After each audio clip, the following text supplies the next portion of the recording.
Halo semuanya, hari ini kita akan coba bongkar salah satu konsep paling penting di dunia teknologi sekarang, Big Data. Eits, tapi tenang dulu, kita nggak bakal pakai bahasa yang ribet-ribet kok. Justru, kita bakal mulai dari tempat yang, ya, mungkin nggak pernah Anda bayangkan sebelumnya. Oke, kita mulai dengan main imajinasi sedikit ya. Coba bayangkan, tiba-tiba Anda ditunjuk jadi kepala perpustakaan ajaib.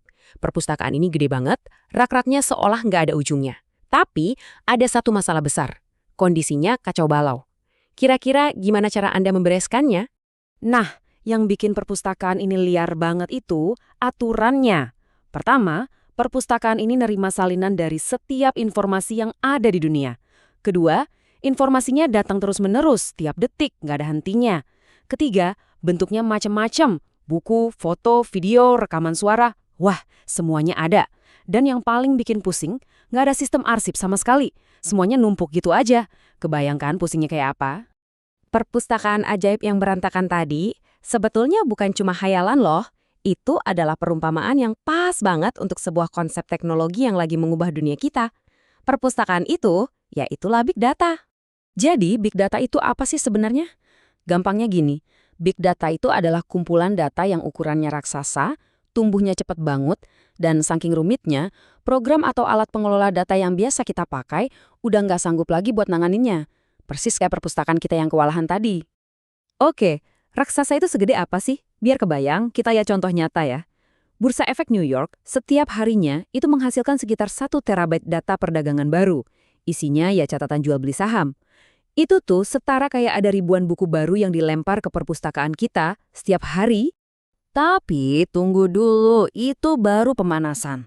Media sosial kayak Facebook setiap hari menyerap lebih dari 500 terabyte data baru. Itu semua datang dari foto dan video yang kita upload, pesan yang kita kirim, komentar, wah pokoknya semua aktivitas kita. Ini baru namanya banjir informasi beneran. Dan ini mungkin yang paling bikin kaget. Satu mesin jet pesawat itu bisa menghasilkan lebih dari 10 terabyte data. Isinya informasi soal suhu, tekanan, kinerja mesin, cuma dalam waktu 30 menit penerbangan. Coba deh sarang kalikan angka itu dengan ribuan penerbangan yang ada setiap harinya. Skalanya benar-benar luar biasa. Oke, jadi kita ini lagi berhadapan sama gunung informasi yang makin lama makin tinggi.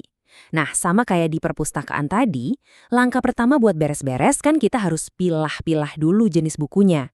Di dunia big data, pada dasarnya data itu dibagi jadi 3 kategori utama. Yuk kita bandingin 2 jenis utamanya. Di satu sisi, ada yang namanya data terstruktur. Anggap aja ini kayak kartu katalog di perpustakaan, rapi, teratur, formatnya jelas, jadi gampang banget buat dicari. Nah, di sisi lain yang jumlahnya jauh lebih banyak, ada data tidak terstruktur. Inilah tumpukan buku, foto, dan video yang berantakan di perpustakaan kita tadi. Bentuknya nggak jelas dan susah banget buat diolah. Nah, ini contoh paling pas buat data terstruktur. Sebuah tabel di database. Tiap kolom punya judul yang jelas, kayak ID karyawan atau gaji. Dan setiap barisnya ngikutin format yang sama persis. Bisa ditebak dan rapi jali. Sebaliknya, ini dia data tidak terstruktur. Ini tuh mayoritas data yang ada di dunia kita. Foto-foto kita, video, isi email, postingan di media sosial, bahkan hasil pencarian di Google. Semuanya ini datang dalam bentuk aslinya, mentah, dan inilah yang jadi tantangan terbesar buat dianalisis. Terus ada juga nih yang di tengah-tengah, namanya data semi-terstruktur. Data ini punya beberapa penanda atau tag biar lebih teratur, tapi nggak serapih tabel database. Contoh klasiknya itu file XML. Ibaratnya, ini kayak buku yang punya daftar isi, tapi nomor halamannya nggak konsisten. Nah, supaya kita benar-benar paham tantangan mengelola perpustakaan ajaib kita ini, para ahli itu sudah ngerangkum ada 4 karakteristik utamanya. Ini biasa disebut sebagai 4 V dari Big Data. Yuk kita bedah satu persatu. V yang pertama itu volume. Ini yang paling jelas kan? Maksudnya adalah ukuran data yang gede banget. Perpustakaan kita itu luasnya nambah terus karena informasi yang masuk nggak ada habisnya. Jadi intinya di sini adalah skala. Skalanya masif. V yang kedua adalah variety atau keragaman.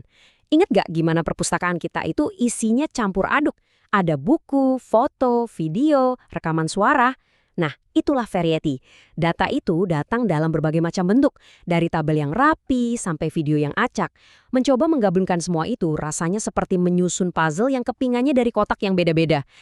V yang ketiga, Velocity alias kecepatan. Ini tentang seberapa cepat data baru itu dibuat dan masuk. Informasi itu ngalir ke perpustakaan kita setiap detiknya, non-stop. Jadi data harus diolah dengan sangat cepat supaya nggak basi atau ketinggalan zaman. Dan V yang terakhir adalah variability atau variabilitas. Maksudnya adalah data itu bisa nggak konsisten. Aliran data itu kadang deras, kadang landai, dan artinya bisa berubah-ubah tergantung konteks. Mirip kayak kita nerima kiriman buku. Kadang-kadang datangnya teratur, kadang-kadang datangnya berantakan nggak karuan. Oke, setelah dengerin semua tantangan ini, volume, variety, velocity, dan variability, Anda mungkin jadi mikir, terus ngapain repot-repot ngurusin semua kekacauan ini? Nah, di balik semua kekacauan itu, ada harta karun yang nilainya luar biasa. Kalau kita berhasil menaklukkan kekacauan di perpustakaan kita tadi, imbalannya gede banget. Perusahaan bisa bikin keputusan yang jauh lebih cerdas, misalnya nentuin lokasi toko baru berdasarkan data lalu lintas orang. Mereka bisa meningkatkan layanan pelanggan karena langsung tahu apa yang dikeluhkan orang di media sosial. Mereka juga bisa mengidentifikasi risiko penipuan lebih cepat dan bikin semua operasional mereka jadi jauh lebih efisien. Coba deh pikirin ini. Hanya dengan mendengarkan obrolan di media sosial, yang notabene lautan data tidak terstruktur, sebuah perusahaan bisa tahu persis apa yang diinginkan pelanggan dan langsung menyesuaikan strategi mereka. Itulah kekuatan sebenarnya, mengubah data mentah yang berisik jadi wawasan yang bisa langsung dipakai. Jadi, kita udah lihat ya, big data itu sama seperti perpustakaan ajaib kita. Mungkin kelihatannya kacau, tapi di dalamnya tersimpan potensi yang luar biasa. Ini bukan lagi soal teknologi semata, tapi soal gimana kita mengubah informasi jadi sebuah kebijaksanaan. Pertanyaan besarnya sekarang adalah, kalau data itu adalah emas baru di zaman kita, gimana caranya kita memastikan kita menambangnya bukan cuma dengan cerdas, tapi juga dengan bijak? Terima kasih sudah menyimak.